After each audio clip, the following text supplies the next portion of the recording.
Honoré Mercier, leader du gouvernement à la Chambre des communes, ainsi que lieutenant pour le Québec.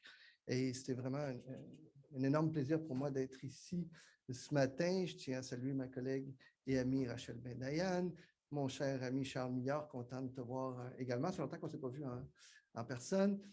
Merci d'être ici, tous et chacun d'entre vous. Merci à l'équipe de Bref de nous recevoir ce matin aussi. Je dois dire que ça fait du bien hein, de ne pas être en Zoom, là, de voir du monde là, pour de vrai. Là. Ça fait du bien. Ça fait vraiment du bien. D'ailleurs, Charles, je pense que la dernière fois qu'on s'est vu, c'était en mars. C'était encore en Zoom. Là. On s'est vu une couple de fois en Zoom, mais tu parais mieux en personne en plus. Fait que, alors, encore une fois, merci tout le monde d'être là. Et c'est pas pour rien qu'on est capable d'être ici ce matin.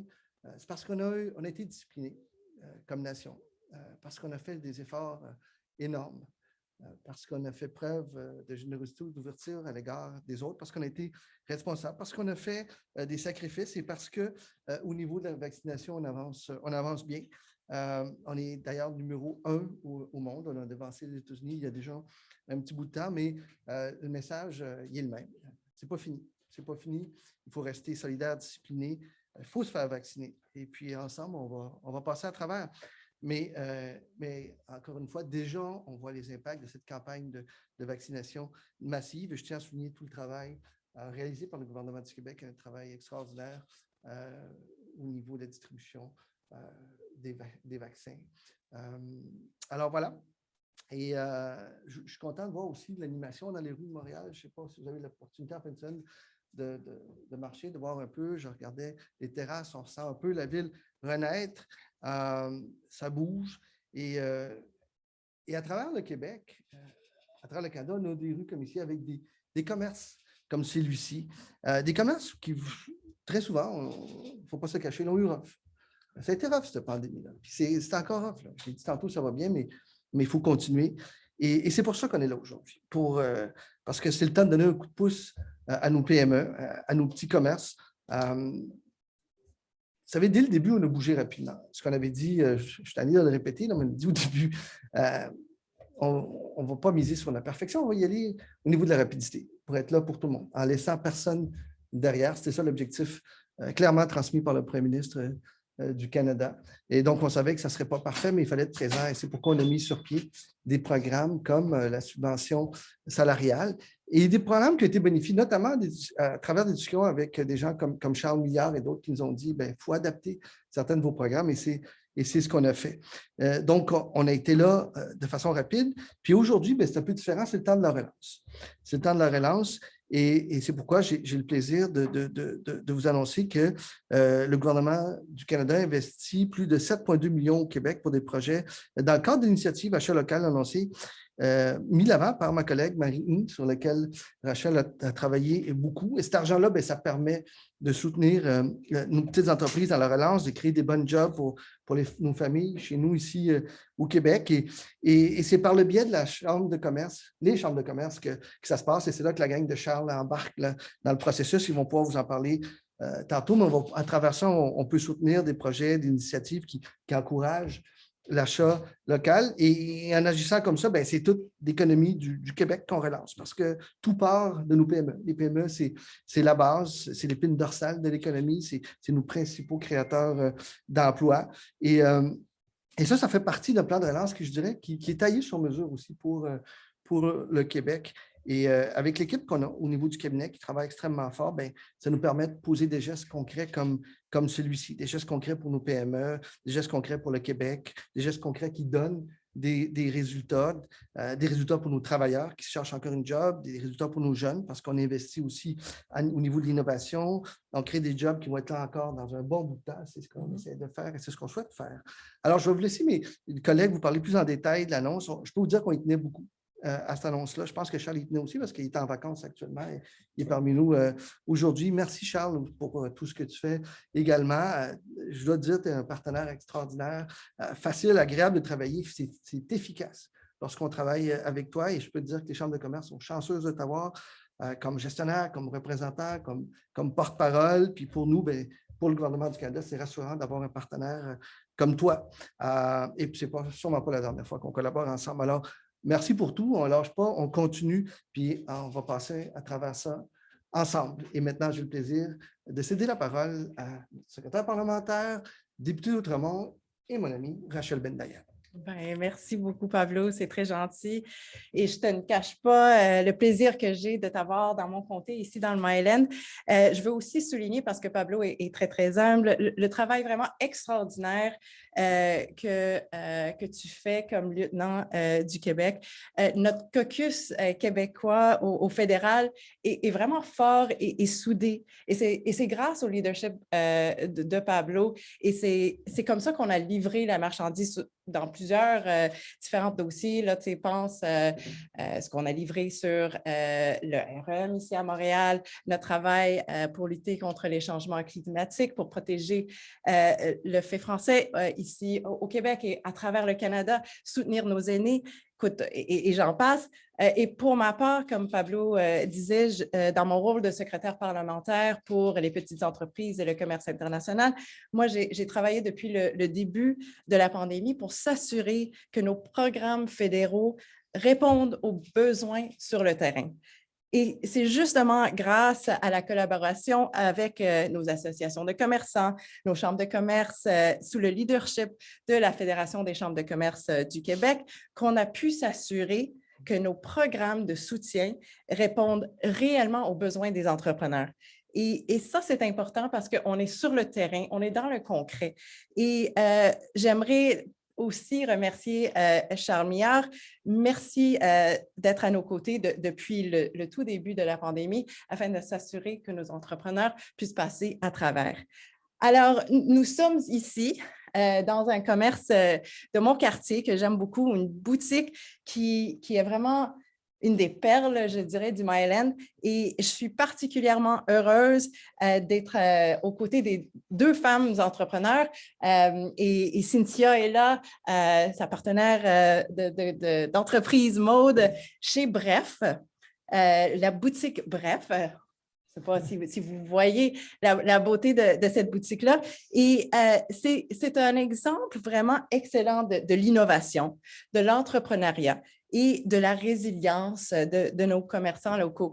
Et Bref est né il y a à peu près 5 ans, en 2016, avec une vision d'utiliser l'art et le design pour faire avancer notre économie locale et mettre en avant-plan nos artistes québécois. Et Bref a aussi une histoire de réinvention perpétuelle avec des nouvelles thématiques présentées à tous les quelques mois. Alors aujourd'hui et jusqu'à la fin du mois d'août, on est dans la thématique de la céramique, comme vous voyez. Mais après, ça va passer à autre chose. Et on soutient ainsi nos artistes et nos artisans locaux. Des PME comme Bref, on en trouve partout à travers le Québec. Mais nous savons tous, Pablo l'a mentionné, la pandémie a été très difficile pour nos entrepreneurs québécois et les employés, forcés de confronter des périodes d'incertitude et disons-le, des fermetures. Et on sait qu'il faut continuer à les soutenir à travers la relance économique. I think we all understand that the fabric of our neighborhoods and our communities is really our small businesses. Whether it's going into your favorite coffee shop and having, the guy behind the counter make the coffee that you love, whether it's going to your favorite patio or the corner store, these are the institutions that bring life to our communities. And the people who work in these small businesses are like families, and we needed to support those families. And our federal government did that through various different programs. I'm not going to list them all. Pablo a déjà mentionné la subvention salariale. On me dit que sans cette subvention-là, on n'aurait pas pu garder les portes ouvertes dans plusieurs de mes commerçants locaux. On a aussi le compte d'urgence, le 60 000 $ que énormément d'entrepreneurs ont utilisé. Et ça, c'est juste 2 exemples. Il y en a à peu près une douzaine d'autres. Mais je passerai peut-être un petit mot sur le programme d'embauche pour appuyer la relance, parce que ce programme-là est fait pour s'assurer qu'on puisse embaucher de la main-d'œuvre, qu'on puisse aussi créer des bons emplois bien rémunérés.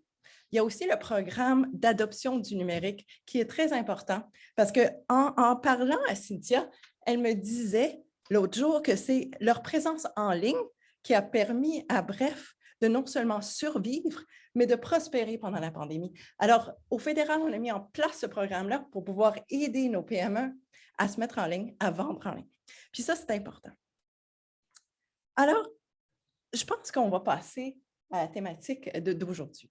C'est l'annonce pour soutenir l'achat local.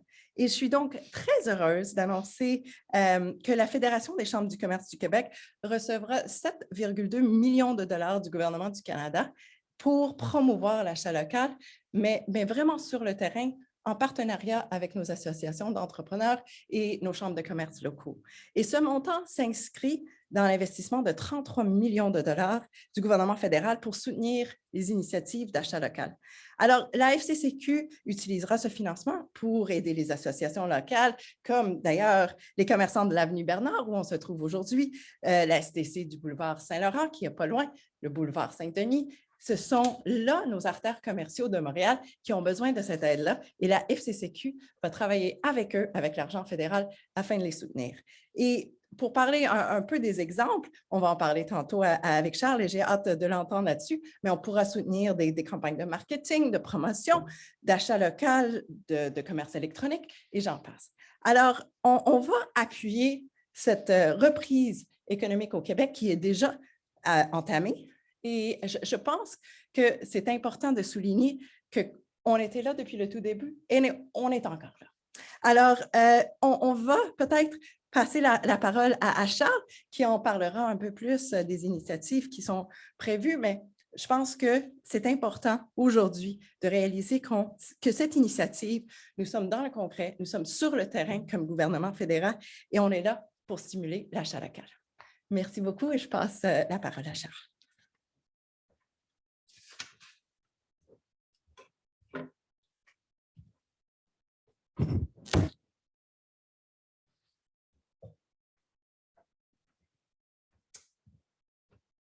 Tout propre. Alors, bonjour. Merci beaucoup, monsieur le ministre, communément appelé Pablo. Merci beaucoup, madame Bendayan, communément appelée Rachel. Alors, je suis très heureux d'être avec vous, justement, à la boutique Bref, qui effectivement, j'habite pas très loin et est certainement une des plus belles boutiques là, de la rue Bernard. Alors, je salue les propriétaires. Et je salue aussi le clin d'œil qu'on fait de se voir ici pour parler d'achat local, parce que même si on est dans une métropole internationale comme Montréal, acheter local, c'est une façon de vivre, c'est une façon de consommer qu'on doit faire autant en région, dans nos villages, dans les autres coins du Québec qu'au centre-ville de Montréal. Alors, vous l'avez bien mentionné, au cours des 18 derniers mois, les entrepreneurs, les commerçants québécois ont subi des difficultés sans commune mesure. Et les défis, les entrepreneurs les connaissent. Donc, relever des défis sur la concurrence, sur comment attirer la clientèle, c'est correct, ça fait partie du quotidien. Par contre, tenter de survivre alors que les clients ne peuvent même pas franchir la porte du magasin, ça, c'est autre chose et honnêtement, ça a été franchement épuisant pour des milliers de commerçants au Canada dans la dernière année. Alors, je salue aujourd'hui la résilience de tous les propriétaires de commerce du Québec, mais aussi je rends hommage à leurs clients qui ont été là pour les soutenir, évidemment, dans la mesure de ce qui était possible. Alors, comme Pablo le mentionnait, alors que la lumière est visible au bout du tunnel, que le taux de couverture vaccinale va quand même relativement bien si on se compare surtout aux autres pays, c'est important que cet élan-là demeure et que cette rencontre-là que les Québécois ont fait ou ont découvert paradoxalement pendant la pandémie, ont découvert leur commerce de proximité, c'est important que ça se poursuive. Et c'est, comme on dit en anglais, dead on ce que propose justement le programme fédéral aujourd'hui. Alors, depuis le début de la crise, la Fédération s'efforce de sensibiliser les consommateurs et entreprises aux bénéfices de l'achat local parce qu'acheter et consommer près de chez nous, c'est prendre soin de nos communautés, c'est prendre soin de nos centres-villes, c'est prendre soin de nos emplois locaux, mais c'est aussi prendre soin de notre environnement. Et ce sont des éléments qui sont vraiment cruciaux pour la Fédération, mais aussi pour le groupe G15+, qui est un collectif qui représente à la fois les forces syndicales, patronales, socio-économiques et environnementales duquel la Fédération fait partie. Alors, on est très fiers de supporter aussi l'impact environnemental et social là, donc de l'achat local.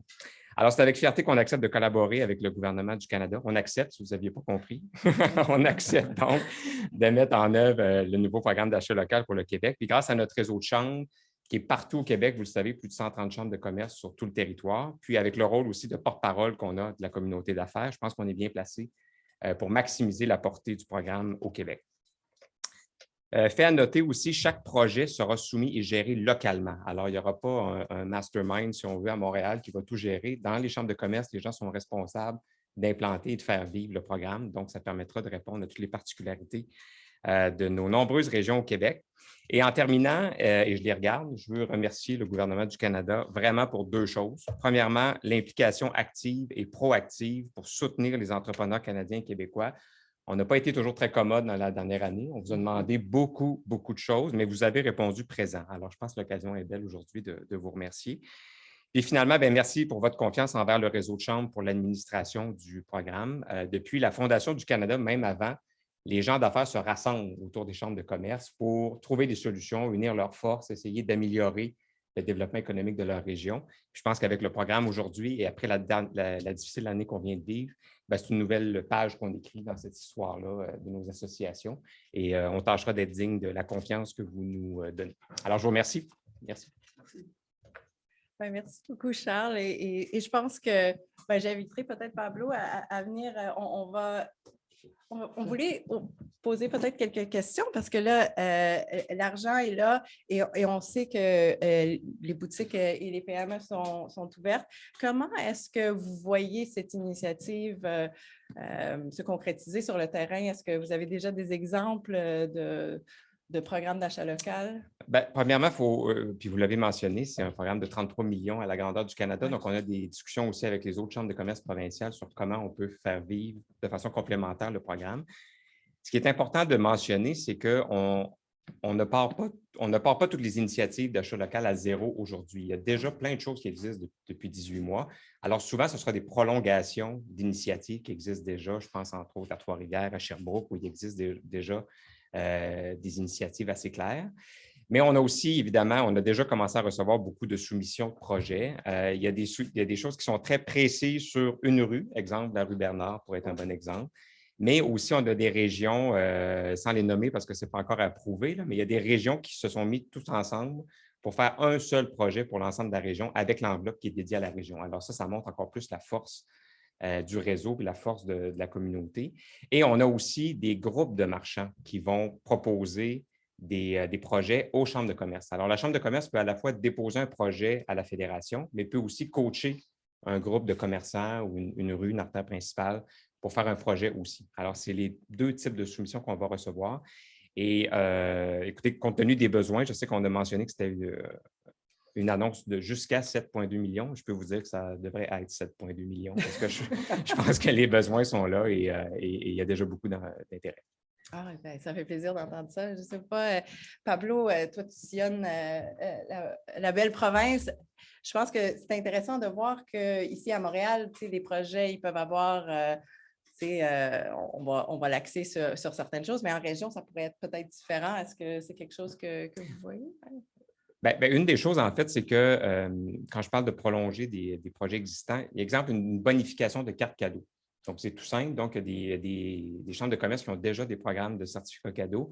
Et ce qu'on fait avec le programme, c'est qu'on pourrait la bonifier. Donc, exemple, si vous achetez une carte de cadeau de 40 applicable dans les commerces de la région, avec le programme, ça aura une valeur de 50 par exemple. Alors, ce sont tous des petits indicatifs comme ça qui font que les gens vont décider de sortir de leur maison, prendre leur voiture ou idéalement à pied, aller dans ces commerces-là, les encourager, nouer des relations, comme on le fait aujourd'hui avec Bref, et souhaiter que ça se poursuive dans le temps.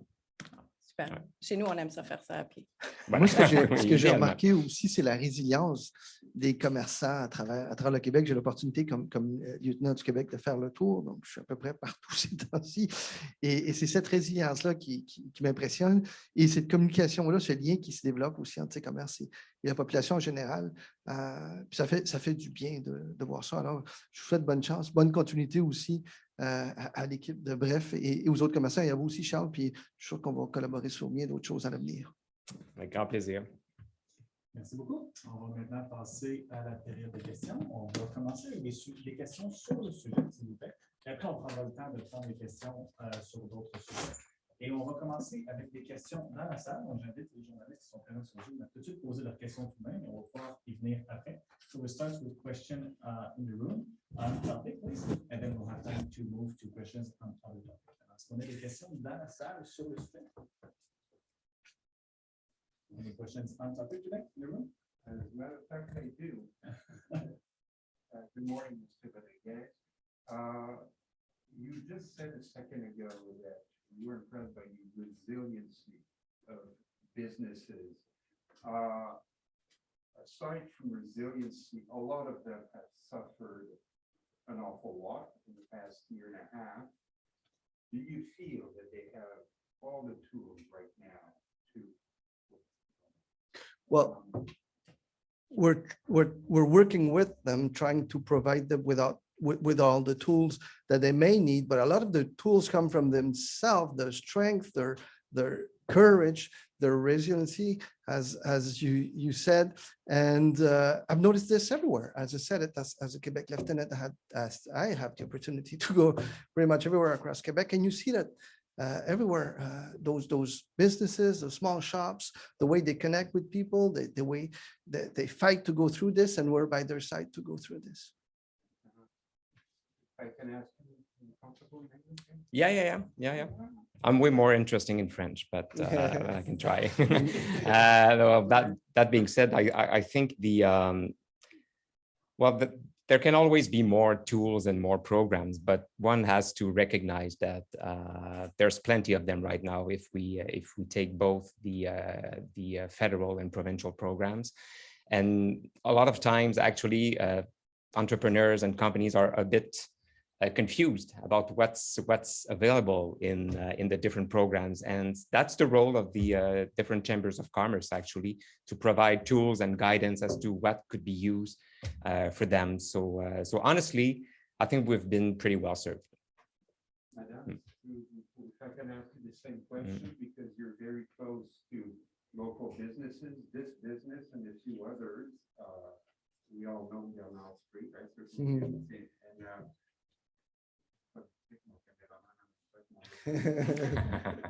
I would like to ask you, during the past year and a half, you being so close to your constituents and every business on the street, you must have had to put up with abuse, criticism, hard criticism. Did you feel that businesses are now forgiving governments for something that probably out of everyone's control anyway? Well, what I felt over the last year and a half was that we were working with our entrepreneurs. We were working with our small businesses to respond to what they needed. If you think back to some of the programs that we put in place that were the most successful, we adapted them, comme on dit en français, en cours de route. We adapted them as we went based on the feedback that we were getting. So I would say that actually what I was receiving when I was going store to store, when I was calling our businesses when they were closed, entrepreneurs were telling me, thank you for making that adjustment. And I have one more suggestion. And those suggestions would then go to our lieutenant, Pablo Rodriguez, would go to the Minister of Small Business, the Minister of Finance, and we would make the necessary adjustments so that our entrepreneurs were supported. And you asked, before, if our entrepreneurs have everything that they need now. We continue to do that regularly. Our entrepreneurs were telling us, we need to go digital. We see that selling online is working for other businesses. We created a digital adoption program. They were telling us we need to hire more workers. We created a hiring program. And so I think what the entrepreneurs feel, and based on our conversations, what they tell me is that the federal government was actually the most responsive and the closest to the people. And that is something that I think we should take away from the pandemic, how close the federal government can be in reality through their different members of parliament to the ground and to the reality on the ground. Merci, on va passer peut-être si on a des questions en ligne. Donc, c'est des journalistes en ligne, s'il vous plaît, activez la fonction main levée. So please raise your hand online on Zoom if you have any question on the topic.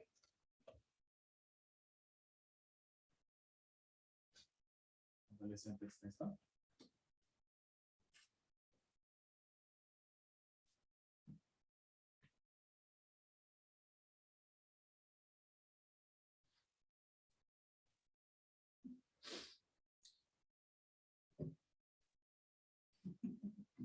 Do you have any more questions on the topic? Yeah. Rachel, maybe you or Pablo, whoever. I mean, it's peripheral to the topic. So there's been a lot of talk here in this area specifically, and maybe you heard the story earlier in the year about the bookstore that almost got kicked out because of a massive rent increase. And that's a hot topic around here, is these small businesses that are concerned about real estate speculation and big real estate companies that buying up buildings and then sort of trying to increase rents that may kick out some of these small businesses that are loved around here. Is there anything that you could do about that on the federal level? Because like often what we hear anyway from like the city of Montreal or whatever is that they don't have the power. But is there anything you can do and what do you think of that subject? Well, I think it's a really important subject. And as you mentioned, it's something that I follow very closely, particularly in this area in Milan. We see that rent is increasing. It's one of the reasons why the federal subsidy for rent was so important during the pandemic. The federal government was literally subsidizing the rent of our small business owners, and that was extremely important in order to keep the doors open and survive the pandemic. At this point, small businesses continue to talk to me about that, but what I do as a member of parliament is I pick up the phone and I start making phone calls and I start talking to to landlords about the importance of these tenants for our neighborhood, and they are very receptive. And I think that our small businesses also have incredible power as associations to bring their voice, to landlords in order to, make arrangements. Everybody understands, as you can see, how important it is that we don't have for rent signs all over our commercial arteries, how important our small businesses are in order to make our communities strong and vibrant. I'm not sure, Pablo, if you have anything or Charles to add to that, Well, but it's an extremely important topic here in Montreal. It is, absolutely. And I would say even across Canada, and I would say that the rent subsidy program is a good example of how the government of Canada adapted to the reality of the people. When we put it in place, it wasn't exactly what people needed, and then we adapted it, and it's been helping thousands of small businesses. What about the idea of being able to stop these big companies from like buying up buildings and then just leaving them vacant? Because that's something we're seeing too, right? There's a lot of vacant businesses and people are like, wow, and like, it's just real estate speculation is what everybody thinks. Is that something you guys can deal with or would be interested in dealing with on a federal level? Well, we did put in place, I think it was the last budget, something against speculations where there's a tax on international buyers that just come here to buy and speculate. So we did put that in place, and those are things that we're looking at. And the other thing is, off topic, is the vaccine passport idea that Quebec is working on right now.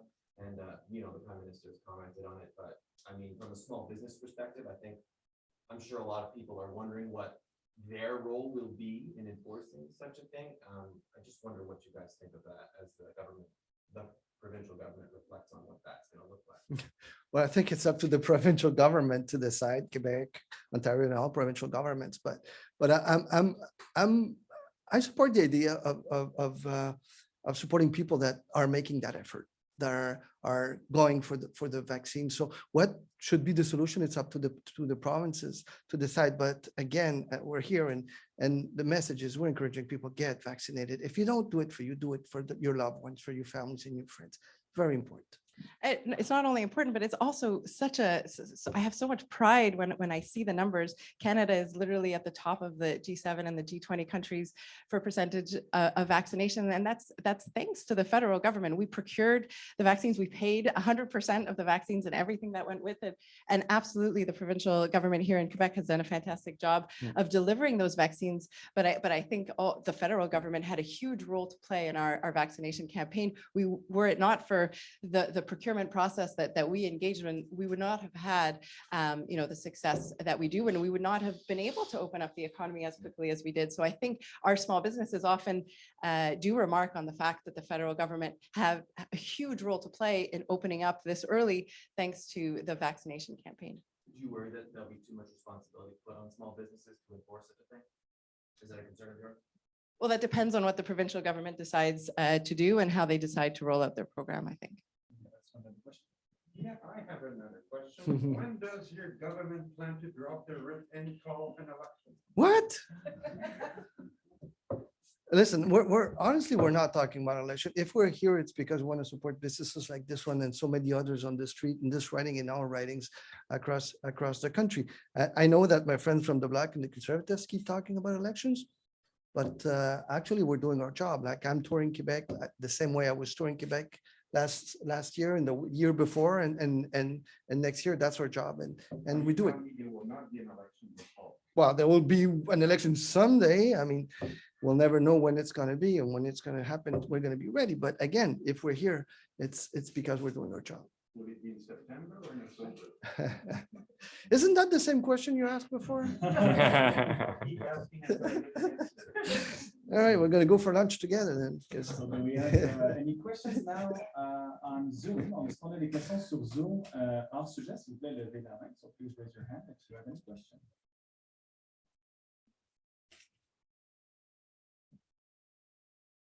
Alors, c'est ce qui conclut notre conférence de presse. Thank you. Merci beaucoup tout le monde. Merci. Merci.